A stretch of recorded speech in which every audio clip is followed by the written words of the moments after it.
were there. And today, in this meeting, Sushma is not with us.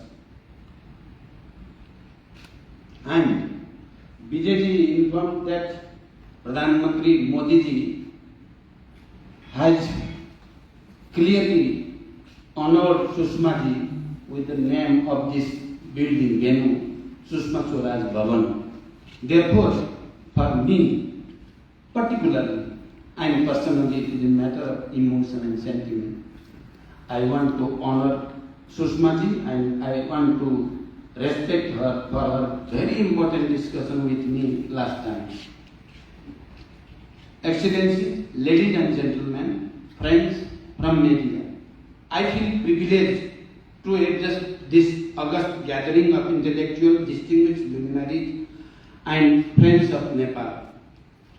I express my sincere gratitude to the founding of Public Awareness and Policy for hosting this event.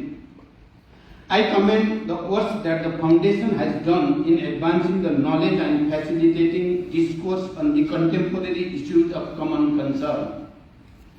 Nepal-India relations are founded on the age-old connection of history, socio-cultural tradition, and people-to-people contact. Our two countries share a history of harmonious coexistence. Our relations are rooted in antiquity. The relations are deep and diverse, underpinned by mutual respect, cordiality, and friendship. We are connected by geography as well as history, by language as well as literature, by our common tradition as well as religions, and by land as well as rivers. Not just history but also destiny has bound us together. As friendly neighbors, our two countries have been aware of each other's concern and each other's sensitivities. Nepal has not allowed its land to be used against the interests of our neighbors, and it expects similar assurance from India. Mutual trust and respect for each other's sensitivity has helped us to clear some misunderstanding in the past. Nepal-India relations are multifaceted and go beyond the formal relation involving two governments. People-to-people contact, open borders, and immense goodwill are unique strengths of our relation. Our interactions today cover a wide spectrum and scope, from culture to commerce, from transportation to tourism, and from education to energy. Exchange of high-level visits and frequent interaction have further strengthened the age-old, time-tested, and multidimensional ties between our two countries. I fondly recall my visit to India in 2008 and 2016 as Prime Minister of Nepal, and also in other capacities on several other occasions. I was deeply moved by the generous hospitality and warmth every time I visited this great country. I endeavored to enrich the substance and widen the scope of cooperation with India during my tenure. My commitment has always remained strong to strengthen friendship and cooperation with our friendly neighbor. There have been two high-level visits between our two countries in a matter of less than 2 months. The present coalition government of Nepal, headed by Prime Minister Sheikh Bahadur Deoga, has attached great importance to its relation with India. We as a coalition partner are of the view that our two countries should work together to fully harness the development potential in order to uplift the living standard of our people who deserve a dignified life. The official visit of Prime Minister Deoga to India in April and subsequent official visit of Prime Minister of India Shri Narendra Modi ji to Lumbini on May 16 have generated a new momentum in our relations. These exchanges have added new dynamism in our relations. In his address in Lumbini on the occasion of Buddha Jayanti celebration on 16th of May, Prime Minister of India Modi ji highlighted that the friendship between the people of Nepal and India are unshakable like the Himalayas. As we mark this year the 75th anniversary of the formalization of the bilateral relation between Nepal and India, this new dynamism speaks of huge potential to take our relation to newer heights. From this juncture, we can confidently look forward to the next 75 years and beyond for ever stronger and greater cooperation in several sectors including energy, tourism, culture, commerce and connectivity. Ladies and gentlemen, Nepal and India are endowed with resources both natural and human. This abundance of resources need to be transformed into the abundance of wealth. For Nepal, India remains the most important trade partner. It is the largest source of Nepal's import as well as the largest destination of Nepal's export. The volume of our bilateral trade has been increasing. However, Nepal's trade deficit with India continues to widen at an alarming rate for the size of our economy. Given this scenario, it is imperative to fully realize Nepal's export potential. The business community and the investor can explore opportunities in Nepal's export potential and contribute to addressing the perennial issues of trade deficit. Furthermore, more favorable market access and trade facilitation are needed to fully realize Nepal's export potential. As Nepal is set to graduate from the LDC category by 2026, we count on the full potential of trade as an engine of sustainable development. Over the past 2 years, the COVID-19 pandemic has caused massive economic and social disruption impacting the lives and livelihoods globally. At the hour of crisis, India has continued its support to Nepal, including by unhindered supplies of goods, medical supplies and much needed vaccines. We are thankful to the government and people of India for the generous assistance extended to Nepal during difficult times, including in the aftermath of the devastating earthquake in 2015. The response from the government of India in the wake of earthquake was speedy, spontaneous and substantial. We greatly value India's support in the post-earthquake reconstruction. We greatly value India's long-standing cooperation in Nepal's development pursuit. Cross-border connectivity is an important agenda. It brings the economies closer, promotes bilateral trade and facilitates people-to-people contact. It also has a multiplier effect on the economy. To enhance trade and economic activities, Nepal has prioritized connectivity infrastructure including roads, railways, waterways and transmission lines.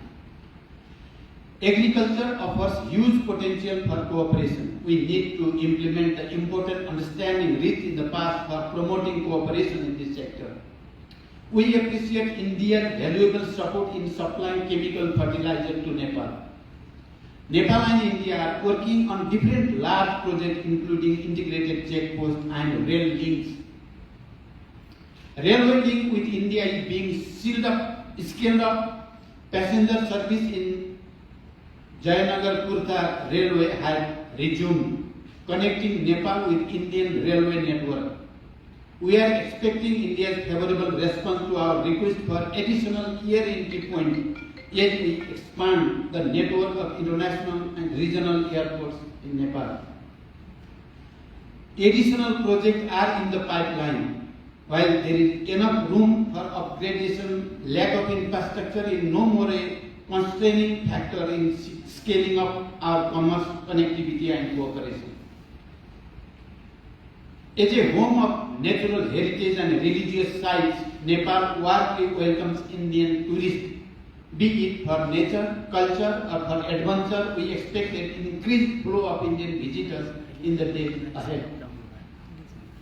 Ramayana circuit, Buddhist circuit, Shiva circuit, and other religious sites including Pashupatinath, Muktinath, suddenly represent our civilizational bonds and potential for scaling up religious tourism.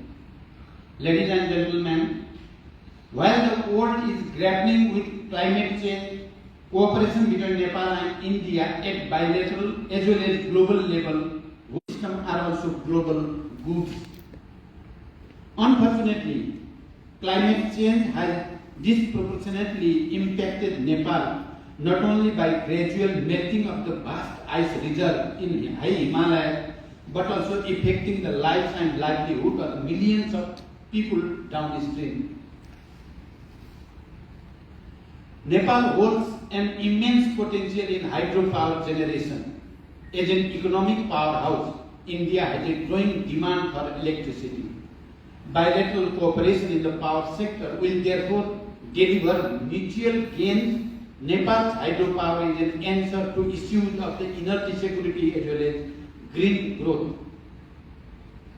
Nepal-India joint vision statement on power sector cooperation was issued during the visit of Prime Minister of Nepal to India on 2 April 2022. Based on it, a long-term approach in joint development of hydropower and seamless power trade will further unleash economic potential between Nepal and India. Cross-border transmission infrastructure is being strengthened with new and upgraded transmission lines. The potential for power trading between two countries is ever growing. The quantum of hydropower export from Nepal to India has increased over 360 megawatts, and we look forward to fostering this export on a long-term basis. Based on joint vision, we can further explore power trading on a regional basis including the BPIN framework. Nepal is eager to welcome more investment from Indian investors and developers in hydropower. In addition, we have prioritized some of the most potential sectors for investment such as agriculture, infrastructure, connectivity, tourism, export-oriented industry, which can help in India in economic, social, scientific and other frontiers in recent years have been remarkable. India's development has been truly spectacular and inspiring. The people of Nepal had stood by India during its struggle. Nepal had provided moral as well as material support.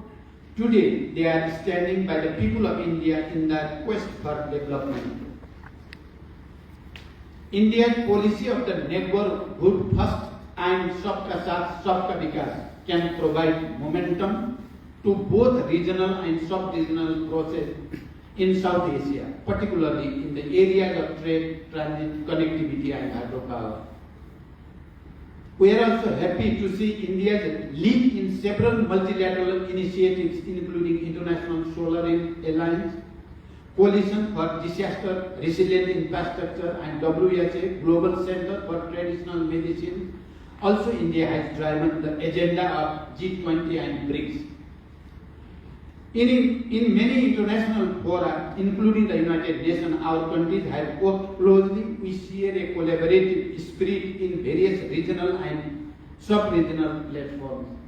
Ladies and gentlemen, there are some issues left by history. There are some issues left by history that need to be addressed in good faith to fully realize the potential of Nepal-India relations and the bilateral cooperation.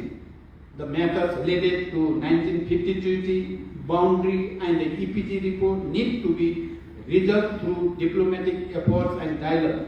In the spirit of good neighborliness, we can make our relations problem-free.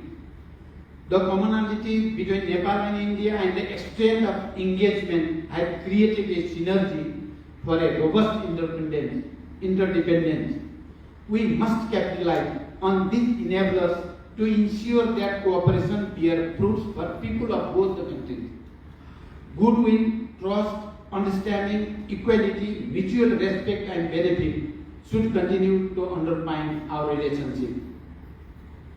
Before I conclude, I express my sincere thanks once again to the Foundation for Public Awareness and Policy for organizing this event. I reiterate my unflinching hope for closer and mutually rewarding relations between our two countries in the days to come. Thank you. Thank you very much.